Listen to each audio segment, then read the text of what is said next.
And hello, welcome to another episode of Facts Matter. I'm here with President Eric Lupher, and we are going to discuss today legislative oversight in Michigan. Eric, how are you today? I am doing well. That Great to be able to talk to everyone. And thanks so much for sitting down with us. So this is such an interesting topic. And a couple of months ago, you all did a report on imagining what should be robust legislative oversight in Michigan.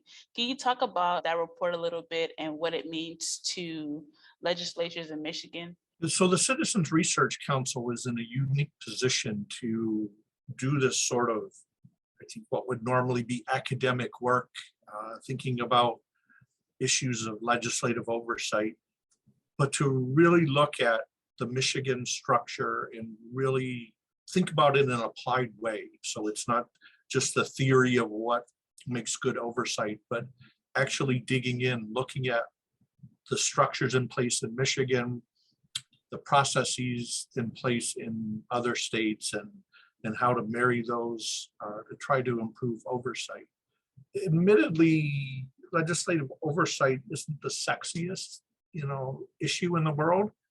Even the legislators that get elected often do that with a platform that they're going to, save the state, or they're going to get funding for their neck of the woods, something like that. But when you think about it, legislative oversight is really at the heart of why we have government in the first place. That we have in our American system of federalism, a system of checks and balances, our system of democracy, a system of checks and balances wherein the legislature appropriates the money and the executive branch spends it. The legislature makes the laws, and it's the executive branch that executes those laws. So if we don't have that legislature asking if the money was spent efficiently, or asking if the executive branch understood what was being directed of them through the laws and is applying that law as was intended with the legislature, then that system sort of breaks down. So it's really incumbent on our state legislature, and the same applies at the federal level with Congress, or at the local level with city councils or school boards, to follow up once a law is made, once an appropriation is made, and check that it's doing what it's intended. It is being spent efficiently. It's meeting the purpose when it was created, whether that's the law or the appropriation, a program created. So our report in November really dug into that. We gleaned onto a concept that's now, it's been around forever, but really picked up among the states in the 1970s, the issue of sunsetting legislation, sunsetting agencies, programs, things like that.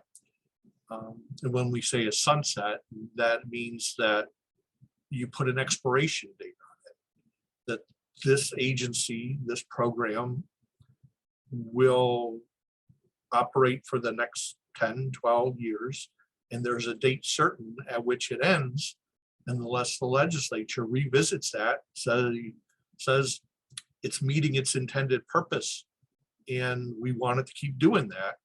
Maybe they tweak it a little bit, maybe they refine it a little bit. But the beauty of that is that it forces the legislature's hand on oversight. It forces them to come back to the laws that were written some 10 or 12 years ago, ask what that legislative purpose was, ask whether the purpose is being met, if the dollars are being spent wisely, if the intended population is being served, and try to continue that program if it's necessary. If not, it can end, and we'll go on to other things that government should be dealing with. We gleaned onto that because really, when you look at Michigan's system of oversight, that in many ways is where the process breaks down. We have one of the best auditor generals in the nation, the Office of Auditor General. The guy himself is good, but I speak of the office. We have a legislative council, we have fiscal agencies, we have committee structure with a full-time legislature. All the pieces are in place to have good oversight. But we see on multiple occasions over many years where the Auditor General submits a report and there's maybe a hearing, but nothing comes of it. The Legislative Council submits a report saying we see a room for improvement, but nothing comes of it. And the departments have to file reports saying how many people are being served, but they just sort of collect dust. So to have this process in place where departments, agencies, programs are on a schedule and they have to come back and report to the legislature how they've been doing and justify their continuance, overcomes some of those problems that we see with our current system of oversight. And Eric, in releasing this report that you guys released last year, do you think that from what you've seen so far, I know it's only been a couple of months, but do you see any improvement in the state of the Michigan legislative oversight? Yeah, so we released the report. We've had the opportunity to talk with Senate leadership about it, and we've reached out to the House leadership and still waiting to get an audience, but we've had a very welcoming reception with Senate leadership. And, so we're talking to the converted, right? So these are legislators that are already on the oversight committee, already have expressed an interest in improving oversight. We happen to put a report in front of them on something that they're interested in.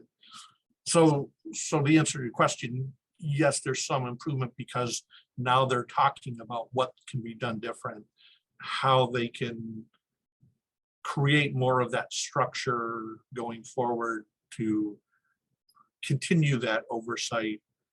Michigan having term limits, even though we have Senate leadership now very interested in oversight, when they're term limited out, who are the next senators and will they have that same interest? If we can create that structure now going forward. So our report has been well received, as we talked about at the beginning. I had the opportunity a few weeks ago to go up and present to the Senate Oversight Committee, and they are drafting legislation to try to implement some of what we discussed in our paper. It won't be so much about the sunset, but they're picking up on a number of recommendations that could be beneficial with or without sunset provisions.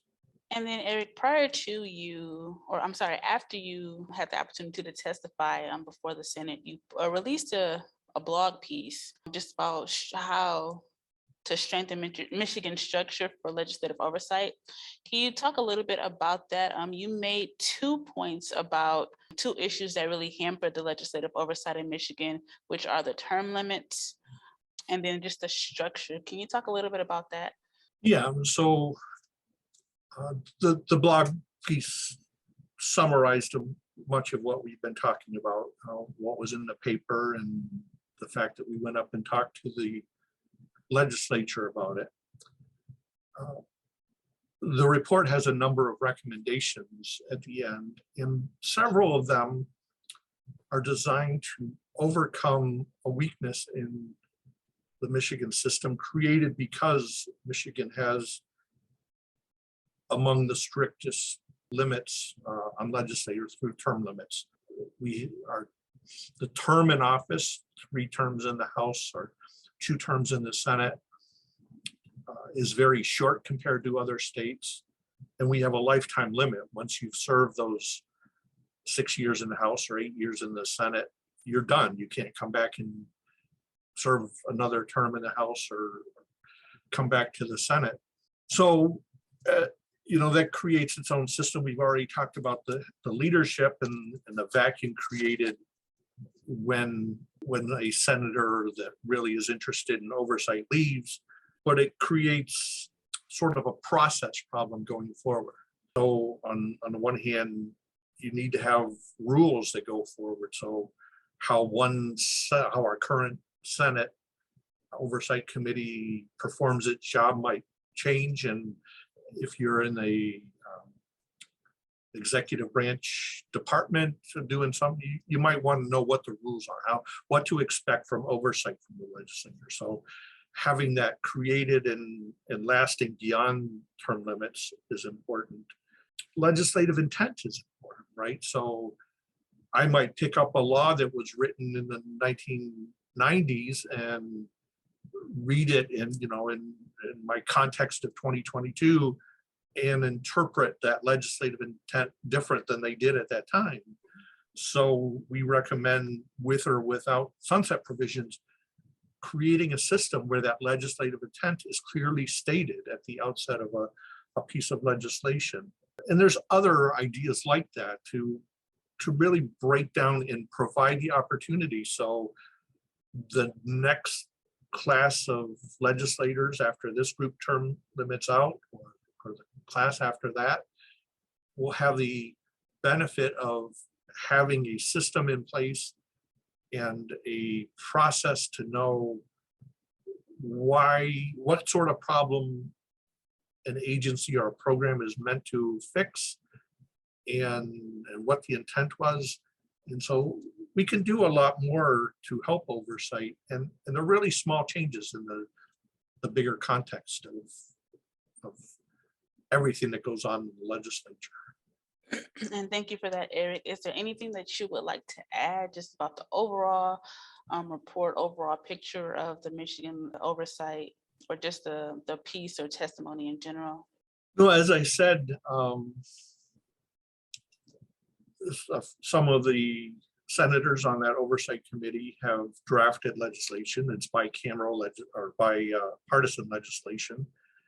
So we're really encouraged that our report is moving the needle, and we're making a difference. And we're working with those senators to answer questions and learn from other states. And I just encourage everyone to stay tuned. I think we'll have some good news going down the line here on how we can help the legislature to help our state be better.